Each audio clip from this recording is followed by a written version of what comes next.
সম্প্রতি সামাজিক মাধ্যমে একটা ভিডিও খুব ছড়াচ্ছে, আর এটা নিয়ে অনেকের ভুল বোঝাবুঝি হচ্ছে। তো ভিডিওতে একটা মেয়েকে দেখা যাচ্ছে এবং তাকে নিয়ে অনেকে ট্রল করছে, মিম বানাচ্ছে।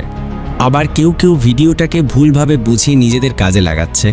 যেমন ধরেন টেলিগ্রাম গ্রুপে মেম্বার বাড়াচ্ছে বা ভিউ পাওয়ার জন্য শেয়ার করছে। আসলে ঘটনা কিন্তু পুরোই আলাদা। ভিডিওটা একটা সাধারণ পারিবারিক মুহূর্তের, যেখানে মেয়েটি তার এক আত্মীয়ের ছোট বাচ্চাকে কোলে নিয়ে আদর করছিল। ইউটিউবের কিছু নিয়মকানুনের কারণে আমরা বাচ্চাটিকে ভিডিওতে দেখাতে পারছি না, তবে ভিডিওটা একদম ঘরোয়া পরিবেশে করা, আর এর উদ্দেশ্য ভালো ছিল। এখন একটা সাধারণ মেয়েকে নিয়ে এভাবে গুজব ছড়ানো, তাকে ট্রল করা বা ভিডিওর পরিবর্তন করে প্রচার করা কিন্তু ঠিক না। তাই আপনারা গুজবে কান না দিয়ে নিজের বুদ্ধি দিয়ে বিবেচনা করুন। আমরা যদি সামাজিক মাধ্যমে কোনো কিছু দেখার আগে একটু চিন্তা করি, তাহলে অনেক ভুল ধারণা ও খারাপ প্রচার বন্ধ করতে পারি।